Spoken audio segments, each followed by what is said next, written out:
دوستو welcome to دنیا کی ہسٹری۔ دوستو دنیا بھر میں روزانہ بے شمار پینٹنگز بنتی ہیں، لیکن دوستو اس میں کچھ پینٹنگز ایسی ہیں جس کو دنیا میں ہر بندہ جانتا ہے۔ آپ سب لوگ مشہور ترین دنیا کی پینٹنگ مونا لیزا سے تو ضرور واقف ہوں گے۔ ہم سب بچپن سے دیکھتے آ رہے ہیں مونا لیزا کی پینٹنگ۔ جی ہاں دوستو، یہ پینٹنگ اس مشہور عورت کی ہے جو بھرپور طریقے سے مسکرا رہی ہے۔ دوستو مونا لیزا دنیا کی سب سے قیمتی پینٹنگ بھی ہے۔ صرف اس کی انشورنس $500 بلین کی ہے، یعنی تقریباً پاکستانی 1 کروڑ روپے کی۔ لیکن کیا آپ نے کبھی سوچا کہ دنیا کی اس مشہور پینٹنگ کی اصل کہانی کیا ہے؟ اس پینٹنگ میں موجود یہ عورت کون ہے اور اس پینٹنگ کو کس نے اور کیوں بنایا؟ دوستو اس کو دنیا کی تاریخ کے سب سے مشہور پینٹر لیونارڈو دا ونچی، اس کا تعلق اٹلی سے تھا۔ دوستو نارڈو نے لیکن اس کو 1503 سے 1514 کے درمیان بنایا گیا تھا۔ اس وقت یہ پینٹنگ پیرس کے ایک میوزیم میں موجود ہے۔ دوستو اس پینٹنگ کا سائز 30 بائی 21 انچ ہے اور اس پینٹنگ کا وزن 18 پاؤنڈز ہے۔ دوستو اب سوال یہ ہے، اس پینٹنگ میں موجود یہ عورت کون ہے؟ دوستو اس کا جواب یہ ہے، اس عورت کا اصل نام مونا لیزا نہیں ہے، بلکہ اس کا اصل نام لیزا رینالڈی ہے۔ مونا لیزا کا مطلب مائی لیڈی ہوتا ہے، اس لیے پینٹنگ کو مونا لیزا کہا جاتا ہے۔ اس پینٹنگ میں موجود لیزا گرنارڈی کا فلورنس یعنی اٹلی سے تعلق تھا۔ اس کا شوہر اٹلی کا ایک مشہور تاجر تھا جس کا نام فرانسیسکو جیوکنڈا تھا۔ اس کے شوہر نے لیونارڈو دا ونچی کو اپنی بیوی کی پینٹنگ بنانے کا کہا تھا، اس لیے مونا لیزا کو جیوکنڈا بھی کہا جاتا تھا۔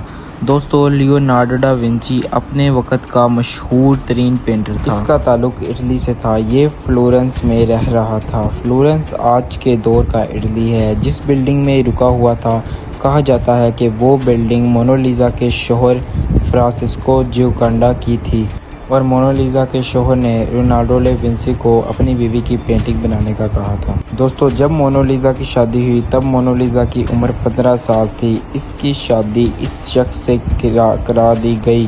کہا جاتا ہے کہ یہ شادی اس کی مرضی کے خلاف ہوئی تھی، کیونکہ فرانسیسکو نارتھ افریقہ سے عورتوں کو غلام بنا کر ان کو اپنے اور اپنے دوستوں کے گھروں میں کام کرنے کے لیے اداس مسکراہٹ کی وجہ بھی یہی ہے کہ یہ عورت اپنی زندگی میں خوش نہیں تھی۔ دوستو اس پینٹنگ کو فرانس کے بادشاہ کنگ فرانس ویں نے 1797 میں خرید لیا تھا اور تب سے یہ پینٹنگ فرانس کے لاور میوزیم میں موجود بھی یہی ہے کہ یہ عورت اپنی زندگی میں خوش نہیں تھی۔ دوستو اس پینٹنگ کو فرانس کے بادشاہ کنگ فرانس ویں نے 1797 میں خرید لیا تھا اور تب سے یہ پینٹنگ فرانس کے لاور میوزیم میں موجود ہے، لیکن اٹالینز اس بات سے سخت ناراض ہیں۔ ان کے مطابق اس پینٹنگ میں موجود عورت اور اس کے پینٹنگ کی تاریخ سب اٹالین ہے۔ اس پینٹنگ کو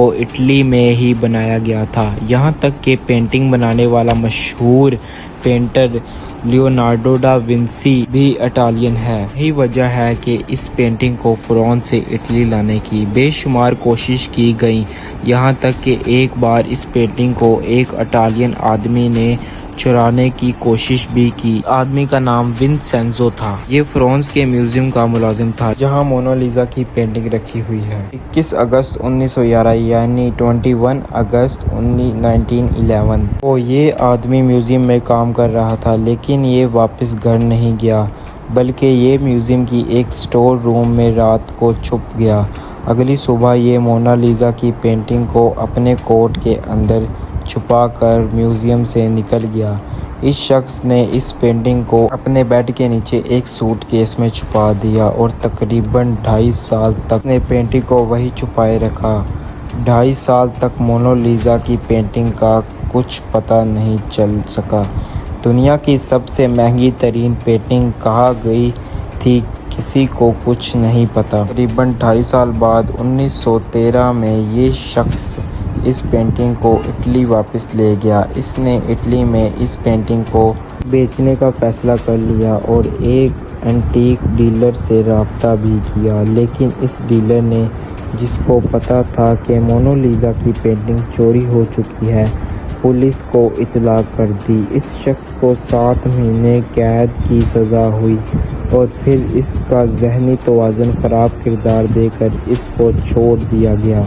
اس پینٹنگ کو ابھی بھی اٹلی واپس لینے کی کوشش کر رہا ہے، لیکن فی الحال اس کا دور دور تک کوئی اثر نہیں دکھتا۔ دوستو، پینٹنگ میں موجود اس عورت لیزا گراڈنی اور اس کی مسکراہٹ سے کئی لوگوں کو عشق بھی ہو چکا ہے۔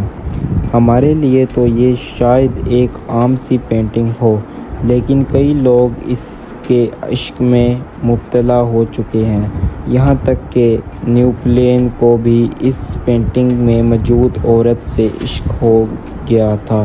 کہا جاتا ہے کہ یہ پینٹنگ نیپولین کے پاس بھی موجود تھی اور وہ اس کو اپنے بیڈ روم میں لٹکا کر رکھتا تھا اور کئی گھنٹوں اس پینٹنگ کو دیکھا کرتا تھا، اور صرف نیپولین ہی نہیں بلکہ شمار لوگ پینٹنگ میں اس عورت کے عشق میں مبتلا ہو چکے تھے۔ یہاں تک کہ 1852 میں یعنی 1852 میں ایک آرٹسٹ لیوک مسپرو نے ایک ہوٹل کی چوتھے فلور میں چھلانگ مار کر خود کشی کر لی تھی۔ تو دوستو، یہ تھی ایک مونالیزا کی کہانی۔ آپ جان چکے ہوں گے مونالیزا کی کیسی زندگی تھی۔ اگر آپ ہمارے چینل پر نیو آئے تو ہمارے چینل کو لائک، سبسکرائب، شیئر کر دیں۔ ملتے ہیں کئی نیکسٹ ٹاپک میں نیکسٹ ویڈیو کے ساتھ۔ اللہ حافظ۔